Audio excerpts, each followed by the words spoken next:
Olá a todos, sejam muito bem-vindos ao quinto episódio do nosso podcast, O que mexe ponteiro, os caminhos da saúde suplementar. E no dia de hoje, uma presença ilustre do Leandro Fonseca, que foi ex-presidente da ANS e hoje trabalha na Novartis, vai nos dar uma aula aqui não só sobre a ANS, sistema de saúde, mas também o papel da indústria. E falar contigo é difícil só falar da indústria, pelo papel que você tem hoje, mas por toda a tua história na agência, então é muito provável que a gente escorregue um pouquinho para falar de saúde suplementar de forma geral, mas já te agradeço por ter vindo. Sem problema. Muito obrigado, Daniel, pelo convite. Não tinha como recusar um convite teu para estar aqui nessa série. Obrigado. Leandro, olha só. A primeira coisa que passa na cabeça quando fala indústria, para mim, é o desafio que ela vem tentando vencer de criar novos modelos. Eu vejo muito com as operadoras, com os prestadores, como é que a gente pensa em modelos sustentáveis, modelos que gerem valor, modelos que colocam o paciente no centro, modelos que tenham tecnologia e dados. E a indústria, às vezes, orbitando isso, tentando achar, e eu nisso tudo? Como é que eu crio novos modelos? Como é que eu vou além da droga? Eu acho que é uma preocupação legítima e necessária. Ao mesmo tempo, a hora que eu olho para o histórico, nos últimos 10 anos, a gente avançou, mas talvez não tanto na velocidade. Acho que a indústria tentou achar o espaço, falhou, acertou, corrigiu, e parece que vive um momento interessante hoje de ir além da droga. Eu queria a tua opinião nesse sentido, né? O quanto isso... como isso acontece hoje, né? Os formatos que você vê e as barreiras para que ela possa ainda ir além da droga mais do que ela vai hoje.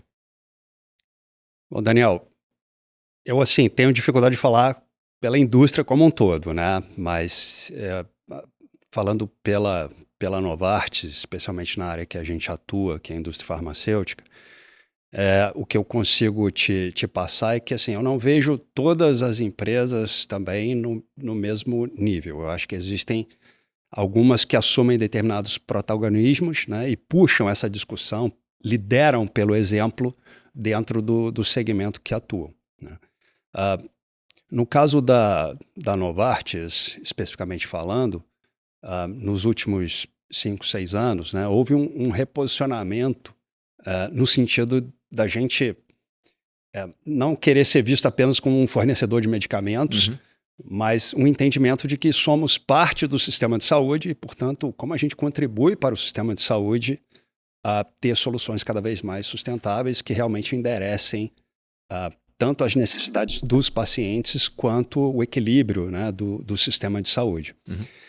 É uma equação difícil, por óbvio, né?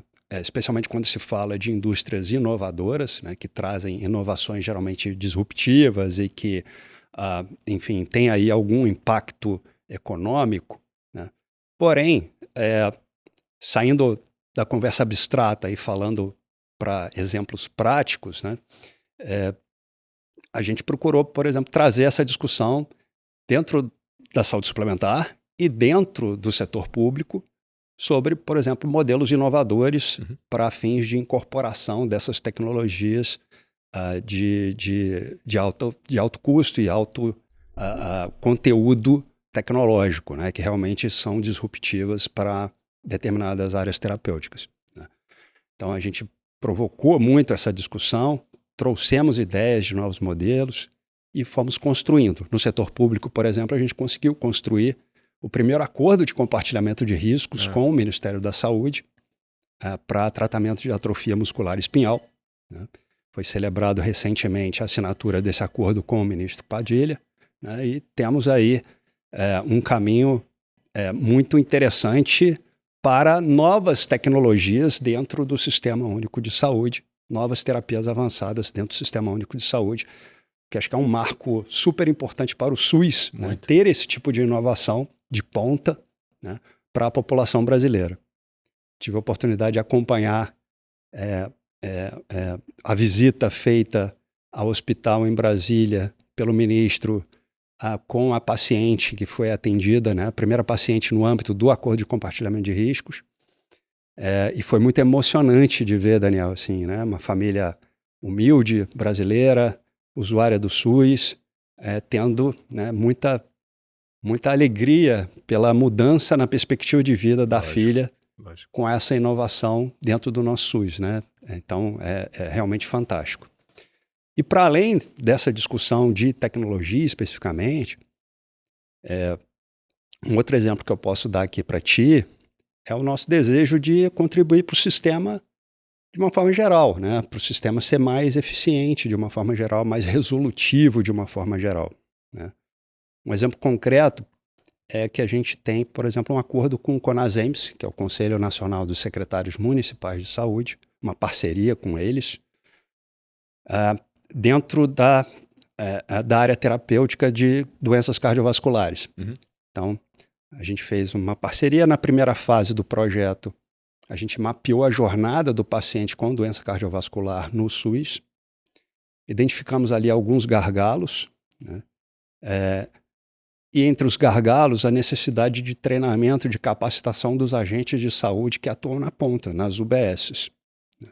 E agora a gente vai para essa etapa de capacitação dos agentes de saúde que atuam na ponta, nas UBSs, nas 48 mil UBSs do Brasil. Ou seja, é uma empresa farmacêutica investindo em APS, Atenção Primária à Saúde, no Sistema Único de Saúde, né? O que é incrível, né? É totalmente disruptivo. Inédito. E é mais um exemplo concreto de como a gente procura liderar pelo exemplo, trazendo para a prática o discurso de que queremos contribuir para o sistema de saúde. Muito bom. Acho que é de se orgulhar esse progresso mesmo, porque a primeira vez que eu ouvi compartilhamento de risco da indústria com quem paga a conta, talvez 10 anos atrás, já existia antes provavelmente, eu ouvia 10 anos atrás. E várias tentativas, erros, o que faz parte, o que mostra até a boa fé e a vontade de fazer diferente. E agora ouvindo casos como esse, assim, muito, muito legal. Parabéns aí pelo trabalho de vocês. Agora, isso acontece com o SUS, mas eu não vejo a mesma coisa acontecendo na saúde suplementar. E aí eu vou ser bem duro e crítico aqui, talvez meu lado mais pessimista às vezes toma conta, de que isso não é possível, por exemplo, essa iniciativa, ou é mais difícil na saúde suplementar, porque você não consegue se conectar a uma estratégia vigente de cuidado. A saúde suplementar raramente tem isso de forma organizada, arquitetada, hierarquizada, com uma estratégia de cuidado muito bem definida, onde todo mundo saiba o que está acontecendo e você possa executar a mesma estratégia assistencial para a gestão de população, inclusive, que o SUS tem. Então, a hora que a indústria tenta fazer isso com a saúde suplementar, você já tem mais dificuldade. Não sei se isso é verdadeiro ou se é falso, eu quero a tua opinião aqui. A hora que você vai bater na saúde suplementar, não existe um modelo bem definido e claro sendo executado para você falar assim, opa, eu posso te ajudar aqui, aqui e ali. Faz sentido o que eu estou falando ou eu estou sendo muito, muito duro? De um lado faz sentido, porque de fato a saúde suplementar tem, digamos assim, dificuldades quando se fala em saúde populacional, né? Já que os contratos não necessariamente, né, abrangem toda a população de uma determinada região geográfica. Então, quando se fala em planejamento de saúde, abordagem de saúde populacional, você precisa considerar a área geográfica, etc. E para a saúde suplementar isso é mais complexo. Então, nesse aspecto, eu concordo contigo. Porém, eu quero trazer uma outra perspectiva. No caso do direito brasileiro, um agente público só pode fazer aquilo que está previsto em lei. Os agentes privados podem fazer tudo o que a lei não proíbe. Então, sob esse aspecto, a saúde suplementar ela tem um grau de liberdade muito maior do que o gestor público. Então, a gente está falando de empresas privadas que poderiam sentar e pactuar, né, acordos. Essa possibilidade de pactuação tem grau de liberdade maior no setor privado do que no setor público, diante desse arcabouço legal brasileiro. Mas e por que não acontece, então? Eu acho que existe uma visão um pouco curto-prazista no nosso setor privado de saúde e existe uma tradição de uma abordagem muitas vezes transacional, como se as relações fossem meramente transacionais e não estratégicas, né? Eu acho que algumas instituições elas poderiam liderar esse processo no sentido de vamos ter uma relação mais estratégica e menos transacional. Vamos pensar modelos diferentes aqui para fins de disponibilização das melhores soluções em saúde para as nossas populações. Certo. Né? E liderar pelo exemplo esse processo de mudança que a gente sabe que é difícil de ocorrer no nosso setor, que acaba olhando muito resultado financeiro de curto prazo, problemas ali do dia a dia, e as relações acabam sendo muito mais transacionais do que pensando médio e longo prazo, uma visão mais estratégica. E quanto mais estrangulado a situação suplementar, mais a visão curto-prazista prevalece, e aí fica mais difícil realmente olhar para o ano seguinte ou para os anos seguintes. Você falou de um jeito muito mais bonito o que eu normalmente falo. Eu falo assim, a gente não pode cruzar o braço e esperar o regulador, o governo, resolver o nosso problema de não ter um sistema muito bem organizado de saúde suplementar. Não estou falando do SUS. Embora tudo faça parte de uma coisa só, acho que isso também é discutível, mas na hora que você faz o retrato de saúde suplementar, eu não acho que tem características desse sistema. A gente não pode ficar de braço cruzado esperando. A gente, ente privado, a gente pode fazer alguma coisa. Tem que partir da gente. E aí, precisa de coragem. Um pouquinho do que a gente estava falando até antes. Para poder fazer o diferente e sustentar uma visão no longo prazo, não esquecendo do curto, porque as coisas têm que se sustentar também no curto, e poder fazer a grande diferença. A gente acabou já escorregando para a saúde suplementar como um todo. Deixa eu voltar para a indústria, Leandro. Eu tive um grande insight no passado quando eu vi um americano falando sobre inovação e tecnologia. E falar de saúde universal para um americano fica um clima ruim na hora que você fala. A impressão que eu tenho é que ele não quer valorizar, ele acredita, mas não acredita, mas ele sabe que às vezes é quase que uma vergonha o país não ter isso, então ele fica numa situação muito conflitada quando você toca no assunto saúde universal. E a hora que eu perguntei para ele por que não se discute, quer dizer, se discute, mas por que não faz, ele me deu uma resposta interessante. Ele falou assim, Daniel, certo ou errado, quando você coloca na sua Constituição universalidade na saúde, você freia a entrada de novas tecnologias. É natural, porque você não consegue simplesmente dar tudo para todos ao mesmo tempo. E o americano é tão pró-tecnologia, está no DNA dele, que ele acha que se a gente faz isso, tudo que a gente tem de inovador, de diferente, vai estar freado, a gente vai frear a inovação do país. Certo ou errado o argumento? Válido ou não, legítimo ou não? Me fez pensar que, muitas vezes, a gente tem uma disparidade muito grande entre a entrada de novas tecnologias e o que a gente consegue, de fato, não só pagar, mas absorver no sistema, sendo o sistema ou não sendo o sistema. E que a inovação, ela corre numa velocidade infinitamente muito maior, do que a gente consegue absorver isso dentro do nosso dia a dia. E que isso vai só aumentando. E que eu não sei se isso tem fim.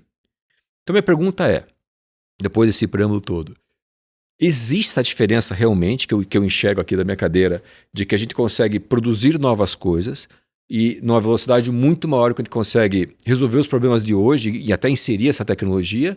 E se isso for verdadeiro, Leandro, como é que a gente torna isso mais saudável? Eu vou fazer primeiro uma crítica ao comentário do seu interlocutor, porque embora, o modelo americano de saúde ele acaba atraindo inovações, porém ele não equaciona iniquidades. Lógico. Né? Então, acho que até aumenta. Ele aumenta iniquidades. Né? Então, o acesso a essas inovações é restrito a quem tem capacidade de pagamento pura e simples. Né? E aí, quando a gente olha a questão de capacidade de pagamento e a relação disso com inovações, a gente precisa ver um dado, na minha visão, Daniel, que é o gasto em saúde em relação ao PIB. No caso brasileiro, gira em torno de 9% do PIB, são os gastos em saúde. Porém, ao contrário dos países da OCDE, incluindo os Estados Unidos, aqui no Brasil o gasto privado de saúde em relação ao PIB é proporcionalmente maior do que o gasto público. Até nos Estados Unidos, o gasto público em saúde em relação ao PIB é maior do que o gasto privado em saúde em relação ao PIB. Então, a gente tem os nossos desafios também de iniquidade quando a gente olha esse desbalanceamento. Agora, uma proporção tão pequena de gasto em saúde público em relação ao PIB como nós temos no Brasil, entendo eu, deveria ser um objeto de discussão de política com P maiúsculo. Né? Porque qual país que a gente quer ter, né? Em termos de saúde da sua população. Né? Os países mais prósperos do mundo cuidam da saúde da sua população. E da educação. E da educação. Então, o que a gente está deixando como legado aí para as próximas gerações com esse nível de gasto em saúde? E aí, esse nível de gasto em saúde que a gente tem é um desafio para os gestores de saúde, para os gestores do SUS. Né? De fato, o cobertor fica curto e a possibilidade de incorporar inovações acaba ficando restrita. Por isso, até o papel da indústria, o papel de quem quer realmente contribuir para o sistema de saúde, trazer soluções inovadoras, tentar colaborar com o sistema de saúde, buscar soluções mais eficientes e resolutivas, já que o budget, né, o orçamento, provavelmente não vai crescer muito mais. Né? Então, se a gente pensar num gráfico de pizza, né, a pizza não vai crescer muito mais ao longo dos próximos anos. Então, como é que a gente divide melhor essa fatia de pizza para a gente entregar melhor saúde para a população? Acho que esse é um pouco do desafio. E as inovações em saúde, eu sou completamente apaixonado por esse tema, porque se a gente pensar numa perspectiva histórica, o que já se evoluiu em termos de conhecimento aplicado em desenvolvimento de soluções terapêuticas, soluções de saúde, até mesmo de serviços, para melhorar a condição de vida da população, é incrível. Né? Eu costumo usar um exemplo que é o seguinte. Perdão. O meu pai, quando ele nasceu, a expectativa de vida era de 41 anos. Meu pai, quando nasceu, não havia ainda penicilina para uso comercial. E hoje a minha filha vive num mundo com terapia gênica, CAR-T, né? E a expectativa de vida é de 75 anos. Então, olha o quanto evoluiu, né, a inovação em saúde, como isso contribuiu para o aumento da expectativa de vida, da qualidade de vida das pessoas. Então, a gente tem que ter um olhar muito positivo em relação à inovação em saúde e como a gente pode realmente valorizar as inovações que realmente fazem diferença, né? E não são apenas inovações, né, que não trazem resultado em saúde. Então, eu acho que a indústria, de uma forma geral, tem a possibilidade de trazer essas inovações para o sistema de saúde e realmente fazer a diferença aí na vida das pessoas, junto com os produtores de serviços, né? Os hospitais, a própria comunidade médica, desenvolvendo novas tecnologias, novos procedimentos para obtermos melhores resultados em saúde.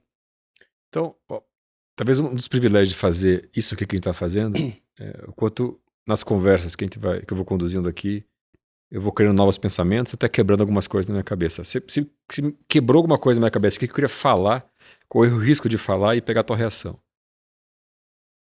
Eu tô interpretando que essa diferença do que a gente consegue inovar, de novas soluções, novas drogas, novas terapias, dentro de um cobertor curto, uma pizza pequena às vezes, esse desconforto, ele é necessário e natural até um certo ponto, e a gente não vai conseguir aqui medir qual é o certo ponto. Caso contrário, a gente não avança, a gente não vai conseguir evoluir. Então esse desconforto nem sempre o que está entrando, ele está endereçando aquilo que é um problema crônico que a gente não consegue resolver do setor. Nem sempre o que está entrando, às vezes é uma solução para um problema que só existe depois que a solução foi criada. Embora agora é um problema, como as novas drogas que antes, para terapias que antes não existiam. E acho que isso vai gerando desconforto para o setor, para muita gente. Peraí, será que eu não deveria estar inovando naquilo que realmente não consigo resolver? Será que isso aqui é realmente necessário nesse momento? E essa era sempre minha crítica, mas você me trouxe um outro pensamento. O que você está me falando aqui é, Daniel, talvez até aconteça isso, é difícil você medir isso, mas que esse desconforto é necessário para que haja inovação, no sentido mais literal da palavra, ele é. Caso contrário, a gente vai estacionar. Tá certo, meu raciocínio? Tá certo o raciocínio no sentido de que a inovação ela traz essa necessidade de, muitas vezes, rediscutir alguns paradigmas do sistema. Por exemplo, né, um exemplo da Novartis. Né? A Novartis trouxe um medicamento que é uma terapia gênica para atrofia muscular espinhal. Daniel, é uma dose.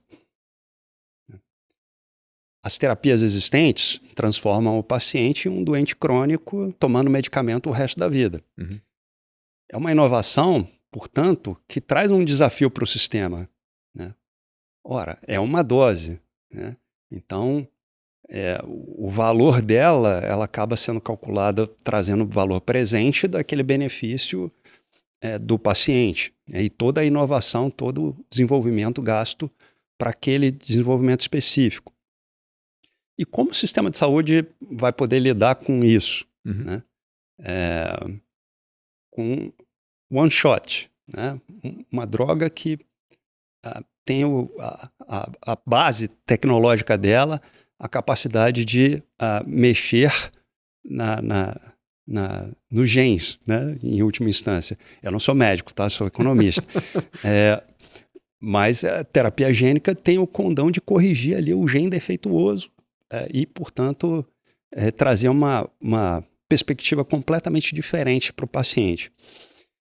Esse tipo de inovação é disruptiva, né? Traz algum desconforto, né?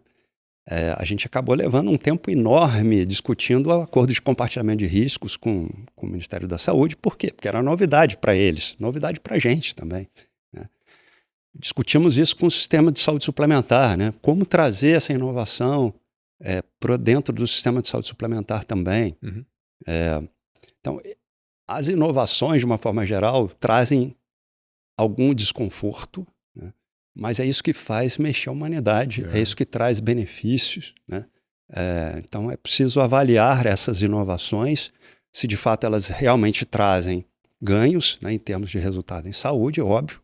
Né?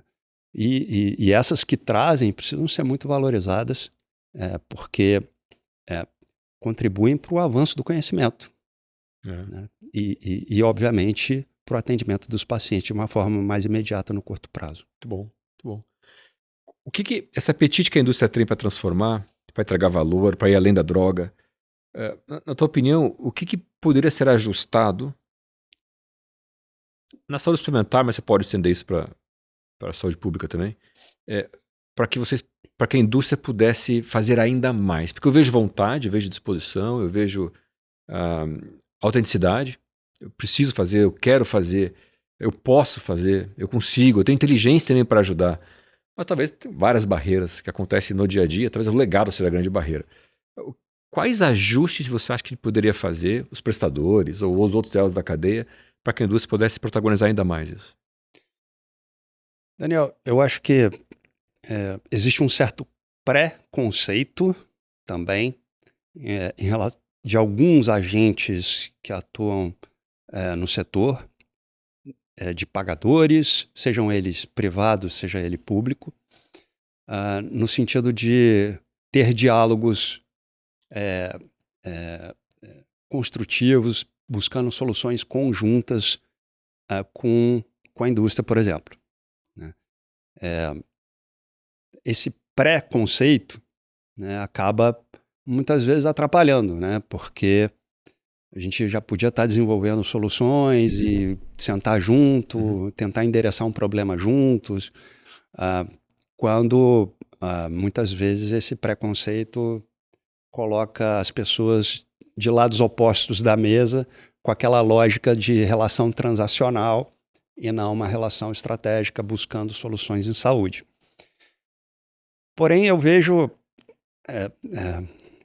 Eu não tenho a sua visão futurista que você tem muito boa, mas eu também me arrisco, às vezes, a imaginar um futuro em que a gente consiga ter integradores de sistemas nos quais a gente consiga construir soluções conjuntas em saúde. Né? Hoje está sendo muito produto a produto, né? Cada um dentro do seu pedacinho, mas quem sabe, né? Um dia a gente possa olhar, vamos olhar uma doença que mais mata no Brasil, doença cardiovascular. O que nós podemos fazer, cada um dentro da sua parte, para desenvolvermos soluções para pacientes com doença cardiovascular? Muitas dessas mortes seriam evitáveis, né? O que a gente pode fazer de construir soluções juntas para esses pacientes? Né? Eu tive uma experiência pessoal, né? Com meu pai. Meu pai morreu de câncer de pulmão. E assim, cada elo da cadeia de valor fez o seu pedacinho na história. Né? Mas o sistema como um todo podia ter agido muito melhor. Né? Meu pai ele tinha uma tosse recorrente, ele foi no médico, o médico pediu lá um raio-x para ele. Ele fez o raio-x, mas aí melhorou, não voltou para pegar o resultado do raio-x. 2 anos depois ele estava com a tosse de novo. O médico foi, pediu um outro raio-x e pediu o exame antigo. Ele foi e aí, enfim, ele estava com câncer de pulmão. O câncer já podia ter sido detectado no primeiro exame 2 anos antes. E aí já tinha evoluído num ponto que não dava mais para operar. Então ele ficou entrando no ciclo de quimioterapia e acabou falecendo. Né?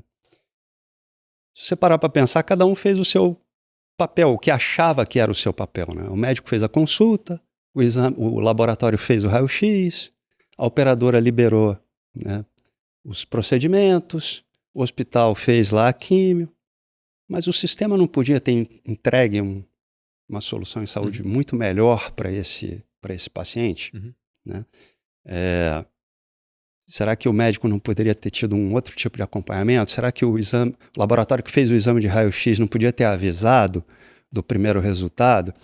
Será que a operadora não podia ter um programa antitabagismo para incentivar, né, uma prevenção? Será que o hospital não poderia ter lidado também de uma forma diferente? Enfim, eu acho que enquanto cada um tiver nos seus silos, a gente vai ficar brigando por recurso. Mas se a gente conseguir evoluir para pensar sistemicamente e para a gente desenvolver juntos soluções em saúde, a gente pode dar um salto qualitativo e entregar muito mais resultado em saúde para a população. Então, eu acho que essa falta de diálogo, esse preconceito, acaba atrapalhando a gente evoluir para esse ponto. Curioso, está no 5º episódio. Tem mais um ainda. Ele vai discutir as operadoras, a visão da operadora disso tudo. Mas tem uma coisa em comum nesses 5 episódios até agora. É difícil cada elo falar apenas do seu elo. É quase impossível. Porque você escorrega pro vizinho. Isso só prova que sem colaboração, né, e sem sair do silo, a gente talvez não vai mexer o ponteiro. A questão é que a impressão que eu tenho é que a saúde experimental ficou tão grande e complexa e tão transacional, e tão curto-prazista, e tão cilada, que a gente tem dificuldade, qualquer ação de colaboração e diferente é quase um ato de heroísmo. É quase uma... Sabe quando tem um buraco que é uma circunferência, que está com um quadrado empurrando assim? Porque o sistema não está desenhado para isso. Né? Só que não tem outra saída. o que a gente falou antes, vou cruzar o braço. Né? O que eu, como ente privado que tenho mais liberdade, posso fazer? O que está ao meu alcance para poder fazer a diferença? Gostei muito da fala. Leandro, a gente está caminhando aqui para o final. Vou te falar uma coisa que eu fiz ontem e que me chamou a atenção e eu queria um pouquinho da tua opinião, futurista talvez. Eu peguei e eu fui ver, na verdade não, o time, tá? Todo o marco da ANS dos últimos anos que está conectado à gestão da saúde populacional, o valor em saúde, ou APS, ou aquelas iniciativas que não necessariamente são mais regulatórias com uma característica de defesa do consumidor. Uhum. E eu vejo esse movimento na ANS. E não é de hoje. E o filme e a foto, quando você separa o filme da foto, você consegue realmente fazer uma análise mais profunda. A hora que você vê o filme, tem muita iniciativa, muita pressão boa nas operadoras para fazer diferente, muita normativa, muita regra, encontros, grupo de trabalho, para tentar fomentar o novo, fomentar o diferente. E eu fiquei, nada como ver o filme, né? Eu fiquei surpreso, feliz em ver, a hora que eu coloquei isso numa escala de tempo, o quanto tem ano após ano iniciativas da ANS para a gente olhar para a saúde com uma visão mais de valor e não só de defesa do consumidor. Então, na verdade, acho que até um elogio à agência. Queria saber como é que você vê isso que eu estou te falando, do passado, e como é que você vê daqui para frente. Eu não estou falando 2100 não, né? Qual o caminho que a agência está percorrendo? O que você acha que ela poderia até, inclusive, fazer para continuar esse fomento, já que ela não consegue regular um sistema, porque ela só regula as operadoras, como é que ela continua, pelo menos fomentando, encorajando o setor a fazer diferente? Eu posso falar do período, inclusive, que eu estava lá, né? Porque, na verdade, eu promovi naquela época uma audiência pública para exatamente falar de valor em saúde e uma ideia de que a agência poderia começar a coletar alguns dados de operadoras de saúde em relação a desfechos da sua população. Não todos os dados, óbvio, uma seleção pequena desses dados de saúde, mas para começar e divulgar isso. Uhum. Né? Na lógica lá do Value-Based Healthcare, a transparência, a divulgação é um elemento importante para saber se o resultado em saúde que está sendo entregue para a população está sendo como ele está sendo em relação aos demais. Né? Essa discussão que eu provoquei na minha época, ela acabou não andando muito por conta de uma ainda imaturidade tanto dentro quanto fora ainda da agência. Né? Estava muito no começo ainda a discussão de Value-Based Healthcare e acabou não avançando naquela época. Ao longo do tempo, a discussão foi ficando mais madura, concordo contigo, foi ampliando. Eu acho que ampliou até num ponto, talvez, que tenha ido um pouco até demais, porque hoje em dia as pessoas usam o conceito de VBHC de forma vulgar, né? Usam o conceito para qualquer coisa, né? E não é bem assim. E, enfim, na própria doutrina lá do Porter, com Kaplan, eles mesmos falam, né, que é difícil, não é fácil, requer muita aplicação, conhecimento, dados, patrocínio de quem está liderando a instituição, para que esse movimento, de fato, seja internalizado e vire parte da cultura das organizações. E aí sim, mudando a cultura, a gente consegue realmente mudar efetivamente o sistema. Uhum. Então, essa mudança cultural, ela não ocorre da noite para o dia, ela leva tempo, ela requer lideranças, ela requer compromissos. E eu acho que a agência vem sinalizando cada vez mais nesse sentido, de que vislumbra a necessidade dessa mudança cultural no âmbito da saúde suplementar. E eu acho que a agência vem sinalizando muito nesse sentido. Cabe agora aos gestores também privados, aos gestores das operadoras, aos gestores dos prestadores que atuam também no setor de saúde suplementar, participarem efetivamente desse processo, né, e serem partes, serem agentes dessa mudança também. Eu acho que a indústria também tem um papel aí, também, como agente de mudança. E, de novo, né, acho que a gente tem que pensar soluções em conjunto e, portanto, como a gente consegue construir coletivamente soluções que possam endereçar melhor os problemas da saúde suplementar, no caso. Excelente. Leandro, eu queria demais te agradecer. Papo ótimo. Tenho certeza que quem está ouvindo e vendo gostou. Você me trouxe alguns insights, na verdade, aqui você me fez acordar e entender. É curioso eu falar isso, porque no Ciro também tem um chapéu de inovação.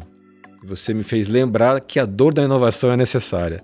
E ela tem um pênalti, às vezes, né, que você precisa pagar. E para o sistema de saúde não é diferente.